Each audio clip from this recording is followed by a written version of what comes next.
The atmosphere inside the community center was stifling, heavy with the accumulated heat of 400 bodies packed into a space designed for half that number, but the temperature rising in the room had little to do with the ventilation, and everything to do with 3 decades of unvoiced frustration, finally finding a spark. LaShonda Williams stood up, a single mother of two who labors across 2 different jobs in South Central Los Angeles, grinding through 6 days and 60 hours every single week. Her hands trembled visibly as she gripped the microphone, yet her voice remained steady, anchored by a desperate resolve. "Miss Waters," she began, holding up a crumpled piece of paper as evidence of her toil. "I work 2 jobs, serving as a cashier at Target during the daylight hours and cleaning corporate offices late into the night, totaling 60 hours a week, just to survive." Maxine Waters sat comfortably on the elevated stage, adorned in a tailored designer suit and wearing expensive jewelry, flashing that rehearsed, practiced politician's smile that had deflected criticism for years. "I hear you, sister," Waters responded with a tone of practiced empathy. "I know the struggle you face." "Do you really?" LaShonda's voice grew louder, cutting through the performative sympathy. "Because my rent just went up again, and I can barely afford to feed my kids while living paycheck to paycheck right here in your district." Waters nodded sagely, reciting her standard line. "That is exactly why I fight for working families every single day in Congress." "Then how do you afford a $6 million mansion?" LaShonda asked, the question detonating in the room like a physical blow. The community center exploded into applause and shouts, the people rising to their feet as years of suppressed frustration were finally voiced by one of their own. Waters attempted to deflect, waving her manicured hand dismissively as if swatting away a fly. "That is a gross distortion of the facts."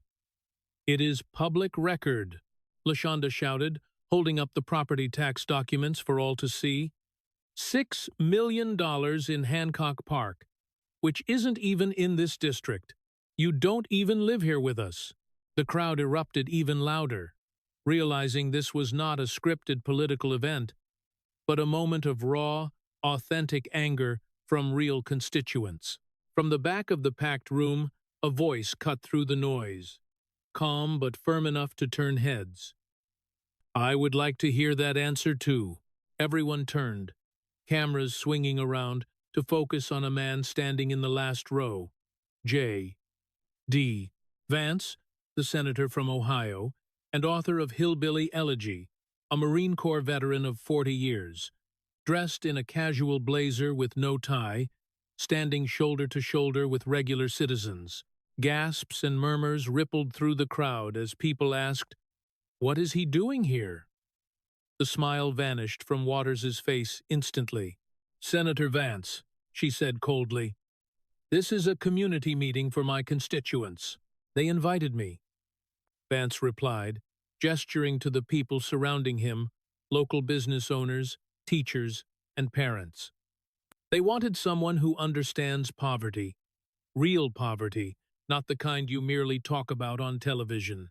He started walking forward down the aisle, and the people moved aside to let him through, sensing a shift in the dynamic. "Because I grew up poor, Congresswoman, in Middletown, Ohio.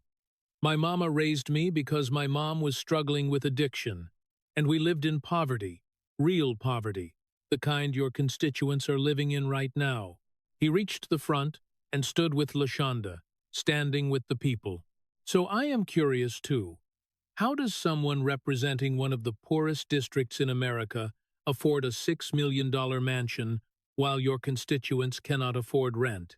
Waters looked trapped, realizing that what was supposed to be her town hall, in her district, under her control, was turning against her. "For him, maybe you should explain it to us, Congresswoman," a voice called out.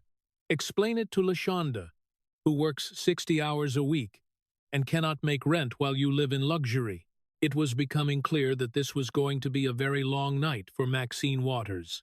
The community center in South Central LA was packed beyond capacity, with an overflow crowd watching on screens outside, signaling that this was not a normal constituent meeting. This was 33 years of frustration finally exploding into view. Waters had held town halls before, but they were always carefully managed affairs with friendly questions, softball topics, planned applause lines, and photo opportunities, the usual political theater. Tonight was fundamentally different, because tonight, J.D. Vance was there, invited by local groups, including small business owners who had lost everything in the 2020 riots, charter school teachers fighting for resources, parents desperate for change, and young people ready to leave because they saw no future. They had reached out to Vance because they felt he understood the struggle of working-class America, and because he wasn't afraid to speak the truth about career politicians and the poverty industry people who get rich off keeping others poor. Waters could not refuse his presence at a public event open to all media, including CNN cameras and local news, so she had to let him in, but she hadn't expected her own constituents to turn on her with such raw anger. The contrast was striking and visible to everyone in the room. Waters, 86 years old and in Congress since 1991, sat on stage behind a table, like a queen on a throne, wearing designer clothes and professional makeup, while Vance, a 40-year-old first-term senator, stood in the back in casual clothes, looking like he belonged there. The crowd could feel it and see it. One of them was authentic, and the other was performing. LaShonda still stood at the microphone waiting for an answer, the $6 million question literally hanging in the air. Waters finally spoke. "My personal finances are my business. What matters is my work for this community." "Your work?" An elderly black man stood up, appearing to be around 70. "I have lived here since 1980 and voted for you every time for 45 years. What is better now than it was in 1991 when you got elected? Name one thing." Waters tried her standard lines about bringing federal funding, creating programs, and fighting for resources. "Programs?" The man's voice shook with emotion. "I don't see programs. I see homeless people everywhere. I see businesses shut down. I see kids dropping out of school. I see nothing getting better." The crowd erupted in applause and shouts of agreement, celebrating the fact that years of false promises were finally being called out. Vance stepped forward. "Congresswoman, if I may, I think what your constituents are trying to say is that they want results. Not programs and not promises, but results. And after 33 years, they are not seeing them." He turned to address the whole room rather than just Waters. "I am J.D. Vance, senator from Ohio, and I grew up in Middletown, a Rust Belt town with dying steel mills, a drug epidemic, and poverty. I get it. My mama raised me because my mom couldn't. She was addicted to drugs, couldn't hold a job, couldn't hold our lives together. So my grandmother stepped in. We had nothing, food stamps, charity, hand-me-downs. We lived in poverty, the kind of poverty that crushes your soul, that makes you feel worthless, that makes you want to give up." The room was silent, listening intently, for he wasn't giving a speech. He was telling his truth. "But I got out. You know how. I joined the Marines, served in Iraq, came home, used my GI Bill to go to college at Ohio State, and then Yale Law School. I escaped. I broke the cycle. I made it." He paused, looking around at the faces of his people, his tribe, just born in different places. "And you know what I learned? Poverty isn't permanent. The cycle can be broken. And the American dream still works if you have the right policies, the right opportunities, and the right leaders." He turned back to Waters. But you need leaders who actually want you to succeed, not leaders who profit from keeping you poor. That is what tonight is about. Accountability, results, and truth. Waters looked furious, but she couldn't leave as her constituents were watching, and the cameras were rolling. She was trapped. So let's start with the mansion, Congresswoman. Explain it to us. The battle was on as Vance pulled out his phone and projected images on the screen behind Waters. Property records and public information showing a split screen. On the left side was a mansion valued at $6 million in Hancock Park, a gated community with manicured lawns, 6,000 square feet, security guards, and luxury cars in the driveway. On the right side was Central LA, the district she represented, showing homeless encampments, boarded-up buildings, trash in the streets, graffiti, and decay. "This is where you live," he said, pointing to the mansion. "And this is who you represent," pointing to the district photos. "How do you reconcile that?" Waters bristled. "I have every right to live where I choose. This is America." "Of course you do. Nobody is questioning your right. We are questioning your judgment, your morality, and your ability to represent people whose lives you do not share." He pulled up a map showing the distance from Hancock Park to South Central, 15 miles. That might as well be 15,000, because they are different worlds. Your neighborhood has a median home price of $3 million, a median income of $200,000, a crime rate near zero, top-rated schools, beautiful parks, and safe streets. Your district has a median home price of $450,000, a median income of $35,000, one of the highest crime rates in California, failing schools, and homeless everywhere. He looked at her directly. "Do you shop in this district? Do you eat in restaurants here? Do you walk the streets here? Do you send your grandchildren to schools here?" Waters tried to respond, "I have security concerns." "Exactly," Vance exclaimed. "You are not safe. Here in the district you represent, the district you have represented for 33 years. You are not safe in your own district, and that tells us everything we need to know. You have been in charge for 33 years, and it is still not safe, still not prosperous, still not a place where even you would choose to live." The crowd murmured, understanding the point. She wouldn't live among them because their neighborhood wasn't good enough, but she'd been in charge of making it better, and failed. "Let's talk about the money, Congresswoman, because the math doesn't add up." Vance pulled up financial documents showing her congressional salary of $174,000 per year. "You have been in Congress since 1991, that is 33 years, with a total salary before taxes of roughly $5.7 million. But you live in a $6 million house, and your net worth, according to your financial disclosures, is approximately $6 million. After taxes, after living expenses, after everything. How did you accumulate that much wealth on a government salary?" Waters looked defensive. "My husband had a successful career. Your husband, Sidney Williams, was a former NFL player and car salesman whose career ended decades ago.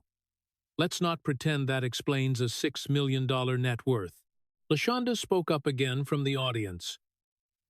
"I make $45,000 a year between two jobs, and after rent, food, and utilities, I got nothing left. How did you get $6 million? An older woman stood. "I have been a teacher for 30 years and made decent money, but I still can't afford to buy a house in this district because rents went up and prices went up. I am 65 and still renting. So, how did you buy a mansion?" A young man in his 20s stood. "I got 2 college degrees and can't find a good job in this district. Thinking about leaving LA and moving to Texas, maybe somewhere with opportunity. You got a mansion? We got nothing. How? The questions kept coming, her own constituents demanding answers as Vance let them speak. This was their moment, their voices finally being heard. He stepped forward again. Here is what I think happened, and you tell me if I am wrong. You got elected in 1991, young and ambitious, representing a poor district, and you figured out the game real quick. Poor districts are valuable in politics. You can promise them everything because they are desperate for help, and they will vote for anyone who talks the right way and makes the right promises. And as long as they stay poor, they will keep voting for you because they are desperate. They need help, and they believe your promises. But if they actually succeeded, if the district got prosperous, then they wouldn't need you anymore. Would they? They might vote for someone else, someone who offers them something different. So, you have an incentive to keep them poor, keep them dependent, keep them voting for you. And meanwhile, you get rich. How? We will get to that, but the pattern is clear. They stay poor, you get rich. 33 years, same pattern, same result. He looked at the crowd. Am I wrong? Silence fell because he wasn't wrong. They could see it, feel it, and had lived it for 33 years. Waters tried to speak. This is outrageous, these attacks. These are facts. Vance retorted, your mansion is real. Your net worth is documented. Your district's poverty is visible. These aren't attacks. This is accountability. Would you send your grandchildren to schools here? Yes or no? She didn't answer. Would you feel safe walking these streets at night? Yes or no? No answer. Would you be satisfied if your kids grew up with the opportunities available in this district? Yes or no? Still, no answer. Your silence tells them everything they need to know. You wouldn't accept this for your family, but you expect them to accept it for theirs. And that is not representation. That is exploitation. Vance pulled up data charts, statistics, and numbers that told a brutal story. Let's look at what has happened to this district during your 33 years in Congress. Real data, not promises, results. A chart appeared showing a timeline from 1991 to 2024. In 1991, you were elected, and here is what the district looked like. Median household income was $28,000, which is $62,000 adjusted for inflation today. The poverty rate was 18%. Unemployment was 8%. The high school graduation rate was 65%. Violent crime was high but declining, and the homeless population was minimal. That was your starting point. Not great, but there was hope, and you promised change. You promised to fight for them. Here is 2024. After 33 years of your leadership, median household income is $35,000, which is significantly lower than $1,991, adjusted for inflation. The poverty rate is 25%, which is worse. Unemployment is 12%, which is worse. The high school graduation rate is 58%, which is worse. Violent crime is up 40%, from 1,991, and the homeless population is over 5,000. An epidemic. The room went silent, staring at the numbers. Every single metric was worse. Median income down, poverty up, unemployment up, graduation rates down, crime up, homeless exploded, 33 years, 17 election cycles. You have won every time, made promises every time, and the district got worse every time. An older woman started crying. She had lived through it all, watched her neighborhood decay year after year, hoping it would get better, and believing the promises, but it never did. What changed, Congresswoman? What actually got better? Waters tried to answer, We have brought billions in federal funding. Money isn't results, Vance countered. Where did that money go? What did it buy? Because I look at this data and I don't see improvements. He pulled up another comparison. Let's look at other districts and compare them to yours. Texas Republican districts have seen income up 25% since 1991. Poverty down 8%, and business growth up 40%. Florida districts with term limits and regular turnover of representatives have seen income up 20% and crime down 15%. Even California districts with new leadership, representatives elected after 2010, show mixed results but some improvement. The pattern is clear. Districts with new leadership see some progress, but your district, with the same leadership for 33 years, has seen decline. The only constant is you. The only thing that hasn't changed is you, and the result is failure. A middle-aged man stood up. I grew up here, graduated Fremont High in 1995, came back after college because I wanted to teach here and give back. The school is worse now than when I was a student. Computers are old, books are falling apart. There is no AC in summer. Kids drop out, teachers burn out. Nothing is better, everything is worse. I have watched you promise change for 30 years. So where is it? A young woman stood. I am 28, born here, grew up here, but I can't afford to stay here because rents are too high and there are no good jobs. I am moving to Arizona next month, and all my friends are leaving too. You have been in Congress my entire life, and things got worse. So we are all leaving, and that is your legacy. Vance let them speak. Story after story, person after person. 33 years of failure. 33 years of broken promises. 33 years of their lives wasted waiting for change that never came. Finally, he stepped forward again.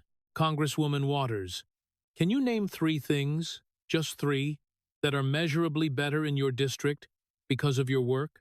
Not programs you started, not money you allocated, but results, things that actually improved. 3 things. Waters tried, the CARES Act, funding we secured. That was federal pandemic money that went everywhere. Not your accomplishment. What in your district specifically? The community development grants. Those are federal grants available to all districts. What actually improved here? The affordable housing initiatives. Homelessness is up. Housing prices are up. Affordable housing is down. That is not an improvement. That is failure. You can't name 3 things because there aren't 3 things. 33 years, and you can't name 3 accomplishments? He turned to the crowd. If you hired a contractor to fix your house, and after 33 years, nothing was fixed, and some things were worse, would you keep paying them? No, you would fire them. If you had an employee who failed for 33 years straight, would you keep employing them? No. So why do you keep electing her? The question hung in the air. I will tell you why. Because she promises you every 2 years that this time will be different. This time she will fight for you. This time things will change. And you believe her because you are desperate. You want to believe, you need help. But she never delivers. She can't deliver because she is part of the problem. Vance opened another folder. Now let's talk about how you got that $6 million net worth. Because it's not just about the money. It's about where it came from. Documents appeared on the screen. Official records, news articles, and ethics investigations. 2008 financial crisis. Banks are failing. The economy is collapsing. People are losing homes. One bank is One United Bank, a small bank serving minority communities. It is failing, about to go under. Your husband, Sidney Williams, sits on the board. And you and your husband have $350,000 worth of stock in this bank. The bank needs a bailout, needs the government to save it, and you, Congresswoman Waters, sit on the House Financial Services Committee, the committee that oversees bank bailouts. He let that sink in. You have a personal financial stake in a failing bank, and you have power over whether it gets bailed out. Do you see the problem? Waters tried to defend herself. That was investigated. I was cleared. You arranged a meeting between Treasury officials and One United executives, used your position to get them special access, while you had $350,000 at stake. One United got $12 million in bailout funds, your investment was protected, and you didn't lose your $350,000. The House Ethics Committee found you violated standards of conduct. You didn't recuse yourself. You used your position for personal benefit. But nothing happened to you. No real punishment. Because you are protected. A construction worker stood up. I got audited by the IRS over $3,000. Had to pay penalties. Got threatened with jail time. She has $350,000 at stake. Arranges a $12 million bailout. And nothing happens. That is the system. Different rules for us than for them. That is exactly the system, Vance said. Different rules. You cheat on your taxes by $3,000, and you go to jail. She arranges a bailout for her family's benefit, and she gets re-elected. But it gets worse. Let's talk about your daughter. New documents appeared. Karen Waters, your daughter, runs a consulting company called Citizens for Waters. Your campaign pays her company for slate mailer services. Know how much? Since 2003? $1.2 million. The crowd gasped. $1 2 million. Let me explain the scheme. Your daughter's company produces slate mailers, which is a list of candidates you endorse. Other candidates pay your daughter to be on your list because your endorsement matters. Then your campaign pays your daughter to produce the mailers with donor money. So you profit twice.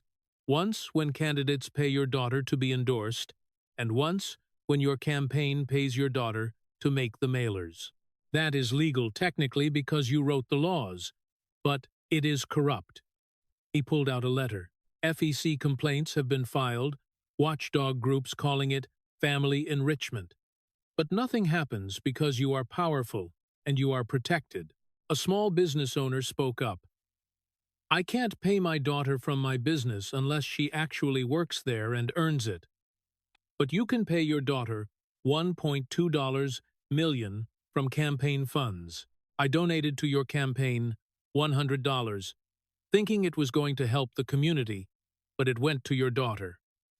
Other voices chimed in, I donated too. Me too. We all did. Their money was going to the Waters family while their district crumbled. Here is the math that doesn't work, Vance continued. Congressional salary of $174,000 per year for 33 years is roughly $5.7 million total before taxes. After income taxes, Social Security, and living expenses for 33 years, you should have maybe $1 to $2 million saved if you were frugal. But you have $6 million.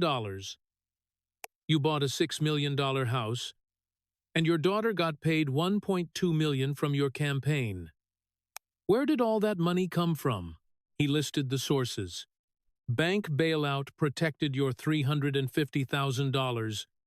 Daughter got $2 million from campaign, husband's business dealings, speaking fees, all while representing one of the poorest districts in America. You lecture about corporate greed, about the wealthy exploiting the poor, about systemic inequality. But you are the one getting rich. You are the one exploiting the system. You are the inequality. You are not fighting the system. You are the system. Waters sat there unable to defend herself because he was right. The documents proved it, and the pattern was undeniable. An elderly woman in the front row spoke quietly, but everyone heard her. My husband worked 40 years, saved everything we could, and died with $80,000 in the bank. That is what a working man leaves. You worked in Congress 33 years and got $6 million. That is not right. That is not fair. That is not honest. You got rich off us staying poor. The room erupted in applause because she had said what everyone was thinking. Vance let it sink in, then added one more thing. This is what a poverty pimp looks like. Someone who profits from poverty, who needs people to stay poor so they can keep getting elected, keep getting donations, keep getting power.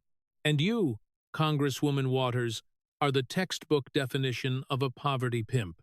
Vance pulled up a video from June 2018 showing Maxine Waters speaking at a rally. Let me show you something, your own words. Her voice filled the room. If you see anybody from that cabinet in a restaurant, in a department store, at a gasoline station, you get out, and you create a crowd, and you push back on them, and you tell them they're not welcome anymore, anywhere. The video stopped. You said that publicly on camera, calling for people to harass Trump administration officials, create a crowd, push back on them, tell them they are not welcome anywhere. That is incitement. That is calling for confrontation, for harassment, for intimidation. Waters tried to defend. I was calling for protest. First Amendment. You were calling for mob action. Create a crowd and push back. That is not peaceful protest. That is intimidation. And it worked. Trump officials got harassed in restaurants. Sarah Huckabee Sanders kicked out. Kirstjen Nielsen, surrounded by protesters. Ted Cruz and his wife chased out of a restaurant. Your words led to action, harassment, threats, intimidation. He pulled up more footage from summer 2020. George Floyd killed. Protests nationwide. Then riots. Minneapolis burned. Portland burned. Chicago, Seattle, New York, and Los Angeles. Your district burned. Footage showed South Central LA during the riots. Businesses on fire, looting, destruction, chaos. Your constituents' businesses destroyed. Their livelihoods gone. Their community vandalized. What did you say? Let me show you another video. Waters speaking. Protests are supposed to make people uncomfortable. Your district was burning, and you said protests are supposed to make people uncomfortable. Businesses destroyed, jobs lost, people's life savings gone up in smoke, and you defended it. A man stood up, shaking with emotion. I owned a corner store for 20 years. My father opened it in 1985. I took it over, served this community, employed 5 people. May 2020 riots came. They looted my store, burned it, everything gone. Insurance wouldn't cover it all. I lost everything. I called your office, begged for help, never heard back. You were on TV talking about protests being uncomfortable. My life burned down and you called it uncomfortable. I had to close. My employees lost their jobs. The store is still empty 3 years later. His voice broke. Where were you when we needed you? When our neighborhood was burning? Other business owners stood up. Story after story of businesses destroyed and never rebuilt, insurance rates skyrocketing. Many unable to afford to reopen. The district lost 30% of its small businesses in the 2020 riots. Vance said, 30% gone, and you never condemned the violence, never fought for them, just made excuses. In fact, you encouraged it. Protests are supposed to make people uncomfortable. Well, they got very uncomfortable, and you didn't care. Waters tried to respond. I have always condemned violence. Show me, Vance challenged. Show me one statement where you condemn the riots in your district. One press release, one interview. Show me. She couldn't because she hadn't. She had made excuses, defended the protests, blamed Trump, blamed police, but never condemned the violence in her own backyard. You incite, you inflame, you divide, and when the consequences come, when businesses burn, when people lose everything, you blame someone else. That is not leadership. That is arson, political arson. You light the fire, then walk away while your constituents burn. A teacher spoke up. We used to teach kids that violence is never the answer, that peaceful protest is American, that destroying property is wrong. Then 2020 happened, and you told us riots were uncomfortable. What am I supposed to tell my students? That burning buildings is okay if you're mad? You are supposed to be a role model, a leader. Instead, you are encouraging violence, and we are the ones who suffer for it. Vance nodded. 3 years later, businesses are still closed, jobs still lost, insurance rates still high, investments dried up. Who wants to open a business in a district that might burn again? You created that environment with your rhetoric, your excuses, your refusal to condemn violence, and your constituents paid the price. While you sat in your $6 million mansion 15 miles away, safe, protected, far from the fires. Vance took a breath. This was personal now. Congresswoman Waters, let me tell you about poverty. Real poverty. Not the kind you talk about in speeches, but the kind you live. His voice changed. Got raw, emotional, real. I grew up in Middletown, Ohio, a small town with dying steel mills, Rust Belt decay, Appalachian values, working-class people, my people. My mom couldn't raise me.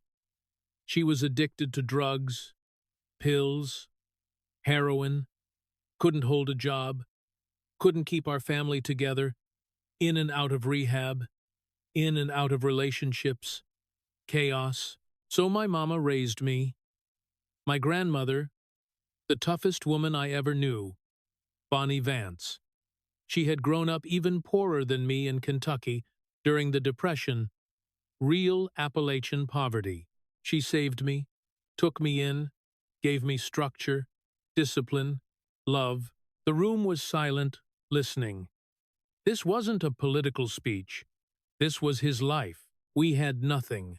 Food stamps, Medicaid, hand-me-down clothes. Lived in a small house where sometimes the heat got cut off in winter. Sometimes we couldn't afford groceries. I watched people I loved destroy themselves with drugs, watched families fall apart, watched kids I grew up with drop out, get addicted, go to jail, die young. That is poverty. Not the statistics, not the theory, but the reality.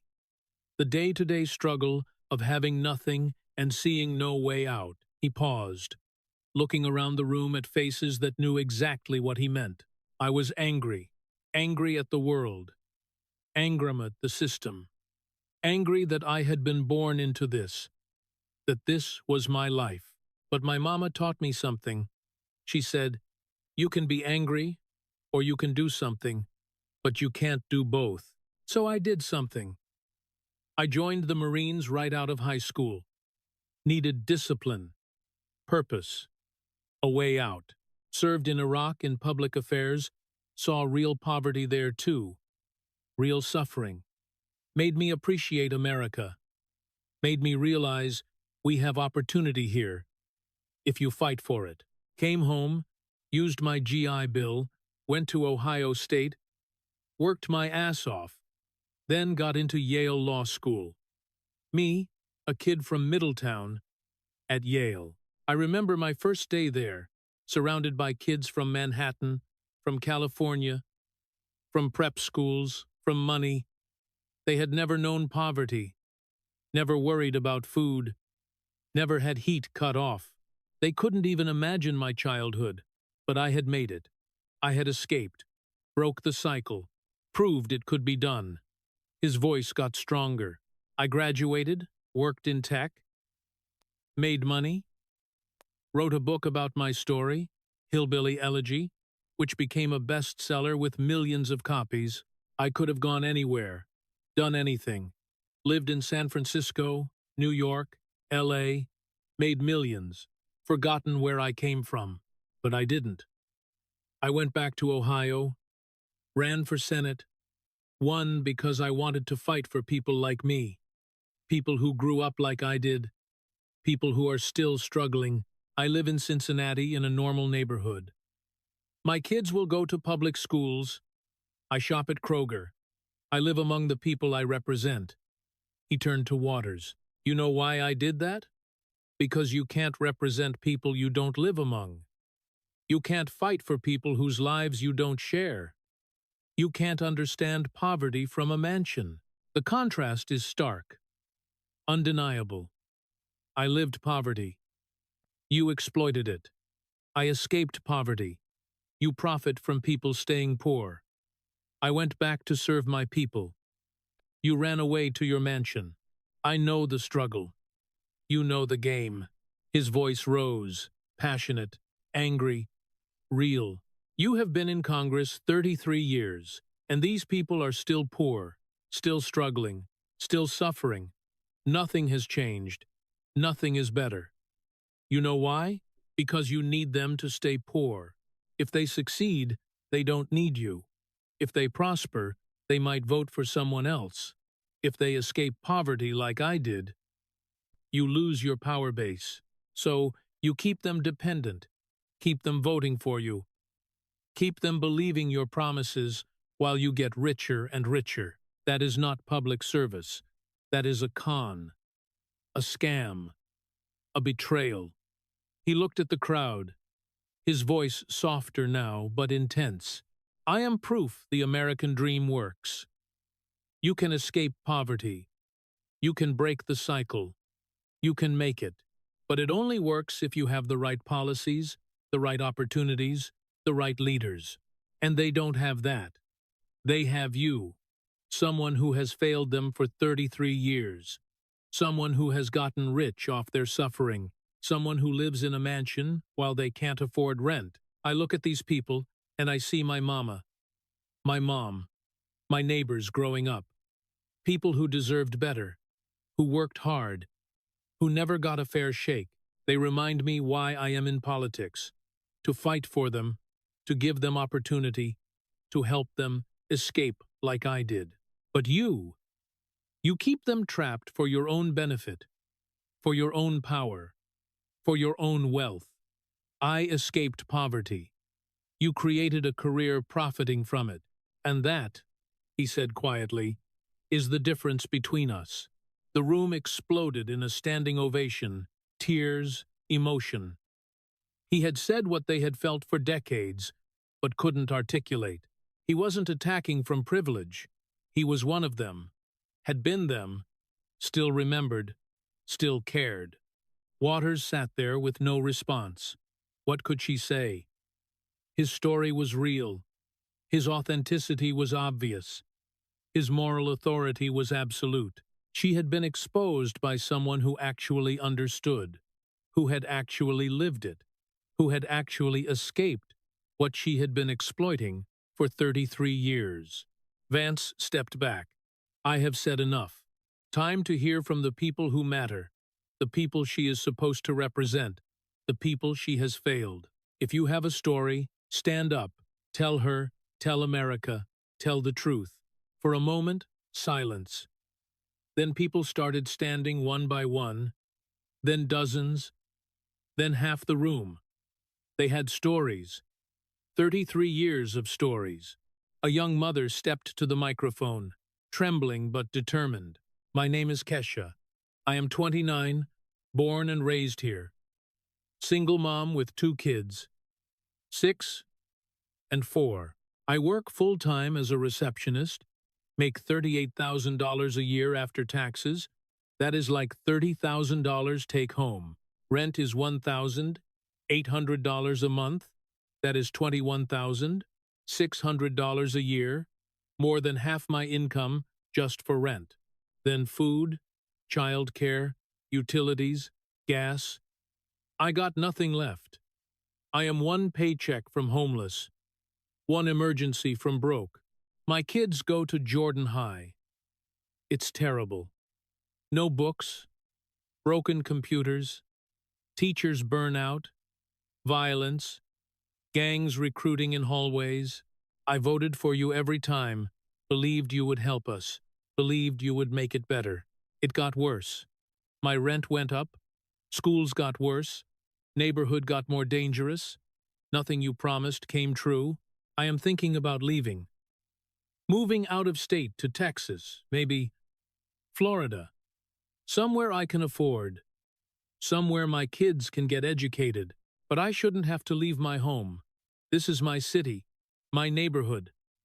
I should be able to make it here. You have been in Congress my whole life. Literally, my whole life. And things got worse. How is that possible? She started crying. Where were you? Where have you been? Waters tried to respond. Started to speak. Don't! Kesha's voice got hard. Don't give me excuses. Don't give me promises. I have heard them all for years. Nothing changes. You failed me. You failed my kids. You failed this whole community. She walked away from the microphone and sat down. Others stood up. An older black man, probably 65, wearing a Vietnam vet jacket. Marcus Johnson served in Vietnam, came back here, been here 55 years, watched this neighborhood change, not for better, for worse. Used to have thriving businesses, black-owned stores, restaurants, barber shops, community, now homeless everywhere. Businesses closed, drugs, violence. It is dying. You have been our representative 33 years. What you done? What actually got better? I voted for you. My wife voted for you. My kids voted for you. 3 generations. Why? What did we get? You got a mansion. We got nothing. He shook his head, disappointed, sad. I fought for this country, came home to this. This is what we get. Next, a teacher. A middle-aged black woman who looked exhausted. Denise Carter. I teach at Fremont High. Been teaching 25 years right here in this district. I love teaching, love my students. They are smart, talented, capable, but we got nothing. No resources, no support, no supplies, classes of 40 kids, not enough desks, textbooks from 2005, no AC in 90, degree heat, bathrooms don't work. I spend my own money on supplies. Buy pencils, paper, books. All teachers do because the district won't. Where is the money? Where is the federal funding you are always talking about? Every year you promise better schools.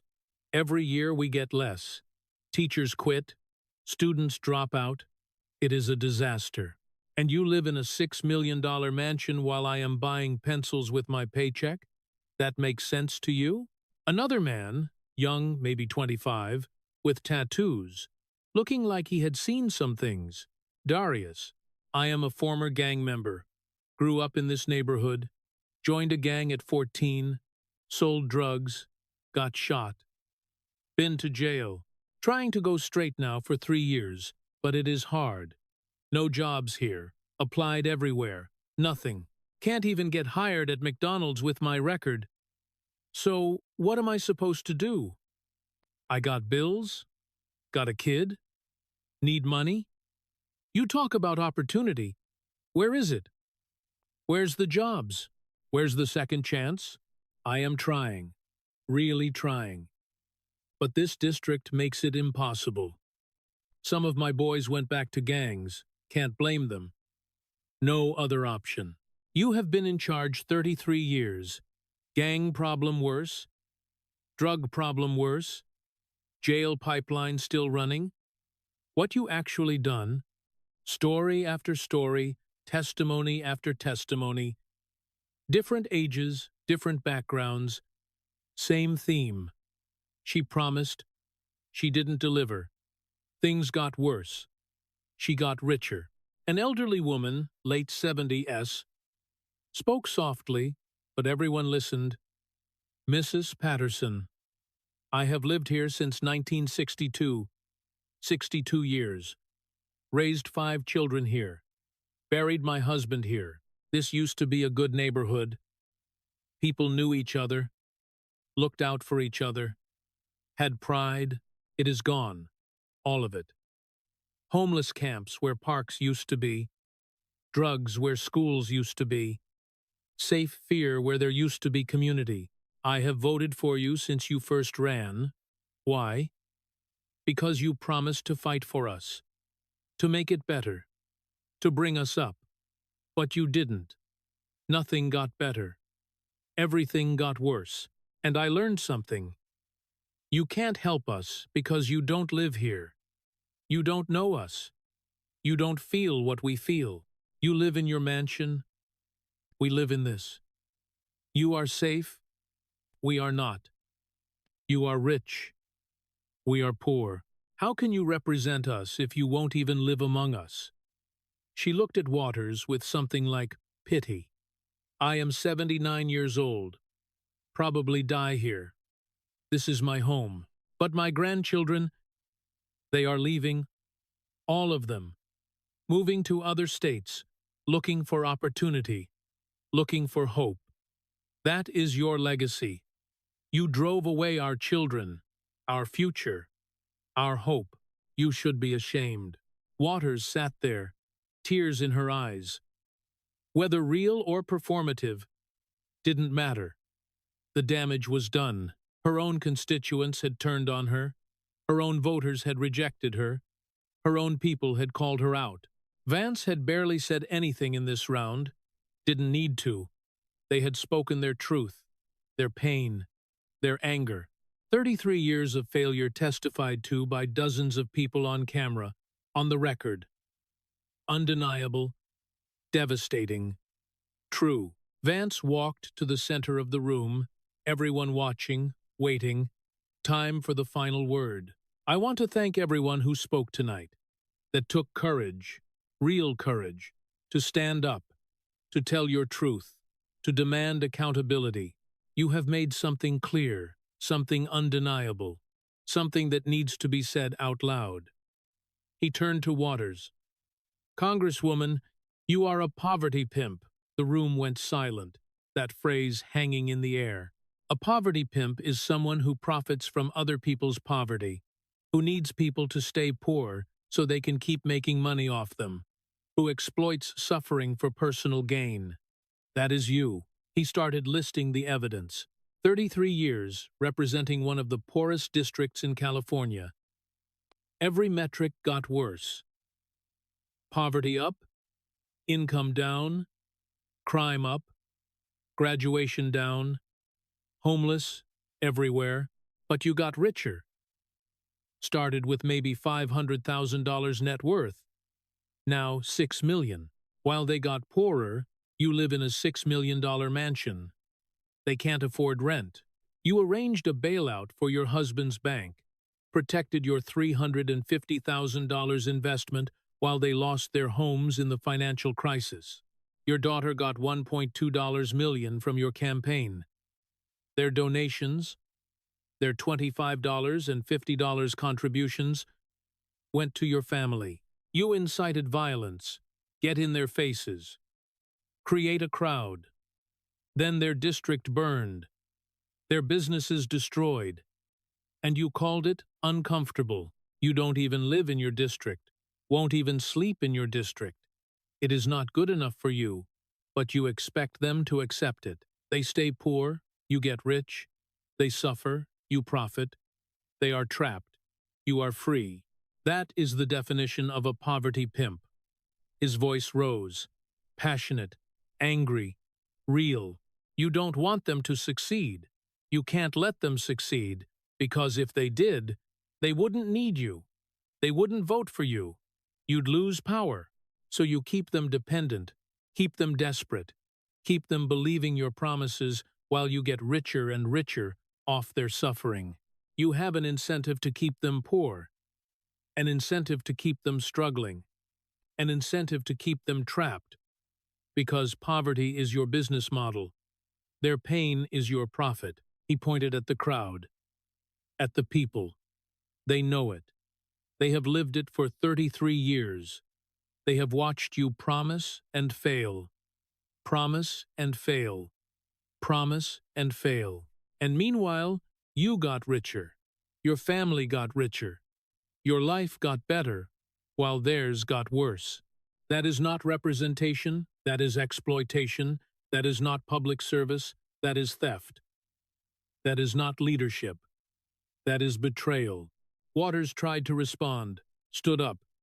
These attacks are, sit down. Vance's voice cut like a knife.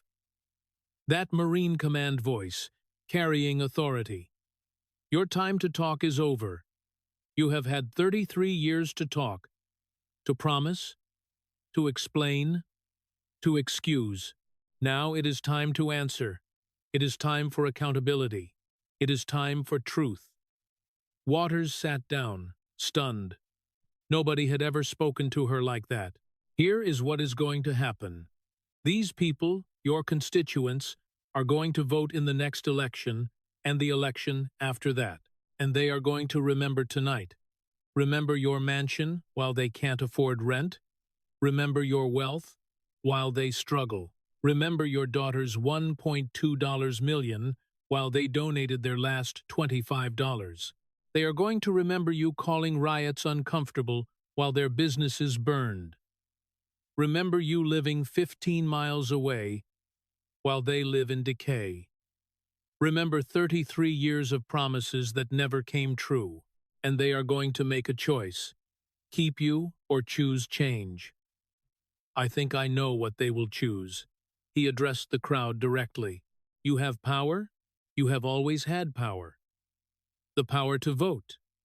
The power to choose. The power to demand better.